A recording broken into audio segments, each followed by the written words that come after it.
안녕하세요. 오늘은 미켈란젤로 영혼을 조각한 열정이라는 책을 소개합니다. 이 책은 로렌조 데 메디치의 황금기부터 반종교개혁으로 극적인 종말을 맞이하기까지 르네상스의 모든 시기를 대표하는 예술가 미켈란젤로의 작품 세계를 다루고 있습니다. 그는 끌로 대리석을 조각하며 물질 안에 속박되어 있는 개념을 드러냈으며 이것을 불필요한 부분을 제거하는 과정이라고 표현했습니다. 이 책은 조각의 새로운 역사를 쓴 미켈란젤로의 인생과 작품 세계를 조명하고 있습니다. 그러면 책의 주요 내용을 살펴보도록 하겠습니다. 미켈란젤로는 이탈리아의 조각가이자 화가이다.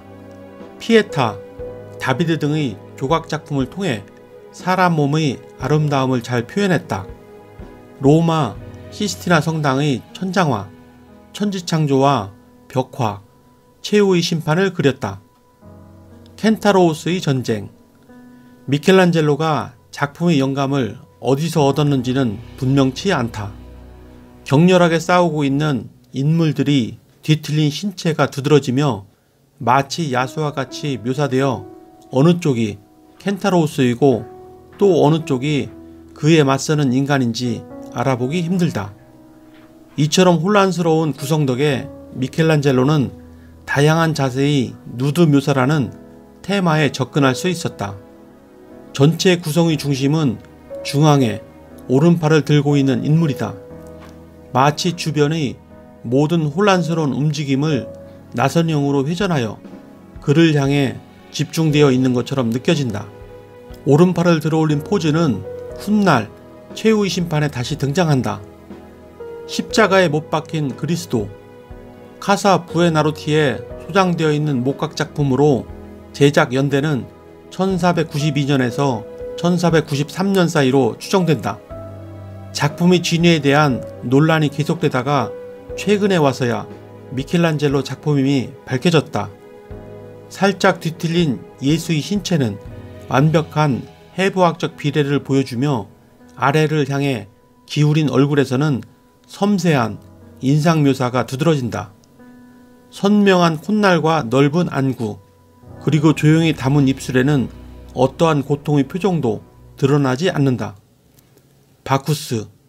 술의 신 바쿠스를 주제로 한 작품으로 바쿠스는 다리를 살짝 구부리고 반대 방향의 어깨를 아래로 기울임으로써 균형을 유지하고 있다. 둥글둥글하고 여성적인 신체 위로 쏟아지는 빛은 매력적인 곡선을 만들어낸다. 바쿠스의 뒤편에 있는 인물은 어린 사티로스로 역동적인 움직임이 두드러지는 신체가 바쿠스의 모습과는 대조를 이룬다. 피에타. 피에타를 측면에서 보면 대리석의 폭이 1m를 넘지 않는다. 미켈란젤로는 그 안에 뛰어난 깊이감과 웅장함을 담아냈다. 불그스레한 빛이 감도는 베일에 쌓인 마리아의 아름다운 얼굴에는 어떠한 고통의 표현도 드러나지 않는다. 성모의 얼굴이 아들인 예수의 나이에 비해 젊은 모습으로 묘사되었다는 비판도 제기되기도 했지만 이때 미켈란젤로는 성모의 순결이 신선한 젊음을 가능하게 만들었다고 설명했으며 또 한편으로는 그녀의 젊은 얼굴은 피에타가 가진 시간을 초월한 가치를 표현하는 것으로 생각되기도 했다. 다비드상. 성서에 나오는 영웅을 주제로 한 작품으로 다비드상은 압제에 대한 피렌체 공화국의 승리를 상징하는 작품인 동시에 압제자를 몰아낸 피렌체 시민의 힘과 덕을 상징하는 작품이다. 왼쪽을 향해 고개를 돌린 것은 자신의 도덕적 정체성에 대한 자각을 의미한다. 화가 난 듯 찌푸린 표정과 불안한 눈빛은 행동을 취하기 전의 긴장감을 드러낸다. 다윗의 오른손은 골리앗을 향해 던질 돌멩이를 쥐고 있으며 오른손만 보아도 작품 전체의 거대한 크기가 짐작된다. 미켈란젤로는 세심한 해부학적 주의를 기울여 다윗의 오른손을 제작하였으며 이를 통해 우리는 미켈란젤로가 체중의 분배와 비례뿐만 아니라 신체 각 부분의 사실적인 묘사에도 깊은 주의를 기울이고 있음을 알 수 있다. 시스티나 예배당 천장화. 1508년 시스티나 예배당 천장의 프레스코 화가 미켈란젤로에게 맡겨졌지만 그는 이 일에 별로 흥미를 느끼지 못했고 불만을 가지고 있었다. 미켈란젤로는 자신은 화가가 아니라고 항변하며 작업의 어려움을 토로했지만 받아들여지지 않았다. 시스티나 천장화 전체에 두드러지는 시각적 효과와 복합적인 구성은 마치 작품을 부조같이 보이도록 만든다. 이 작품에서 미켈란젤로는 모든 인물과 장면에 각각의 공간을 부여함으로써 르네상스 시기 원근법을 통한 단일한 공간 구성을 한 단계 뛰어넘는 연출을 보여주고 있다. 인간의 창조. 화면 왼쪽 땅 끝에 몸을 눕힌 아담은 천천히 몸을 비틀어 창조주를 향해 손을 뻗는다. 마치 공중에 매달려 있는 것처럼 보이는 창조주는 그를 둘러싸고 있는 케루빔들 중 이브의 얼굴을 골라낸다. 케루빔을 덮고 있는 천의 흩날림은 동적인 느낌을 강조한다. 풀 위에 몸을 눕힌 아담의 머리는 왼쪽을 향하고 있다.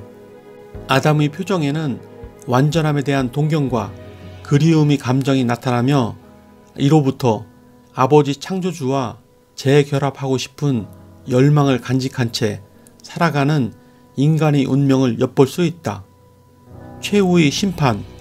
최후의 심판은 천지 창조에 이은 시스티나 성당의 두 번째 걸작 벽화이며 성당의 입구 쪽 벽면을 가득 채우고 있으며 그 거대한 크기는 이미 60대에 접어든 미켈란젤로의 엄청난 노력을 짐작해야 한다. 화면 왼쪽에는 선택받은 영혼들이 천사와 함께 천천히 하늘로 오르고 있다. 이들 중에는 성서에 등장하는 여러 인물들이 속해 있으며 교리상의 개념들을 의인화한 표현도 존재한다. 심판자 그리스도의 모습은 화면 구성의 중심으로 그로부터 화면을 채운 타원형의 움직임이 시작된다. 그리스도는 열흘간의 환란을 주재하며 작품 속의 수많은 인간 군상을 굽어본다. 도상학적으로 볼 때 심판자 그리스도의 모습은 번개를 던지는 제우스 혹은 파에톤 신화 속의 아폴로를 연상시킨다. 그리스도 곁에 있는 성모는 신의 심판을 받은 이들에 대한 자비를 상징한다. 네, 이상으로 책의 주요 내용을 살펴보았고요. 이 책은 미켈란젤로가 어떻게 작품 활동들을 펼쳐갔는지를 살펴보고 있습니다. 르네상스 시대 천재 조각가인 미켈란젤로를 이해하는 데 도움이 되셨다면 구독과 좋아요 부탁드립니다. 그러면 다음 시간에 뵙겠습니다. 감사합니다.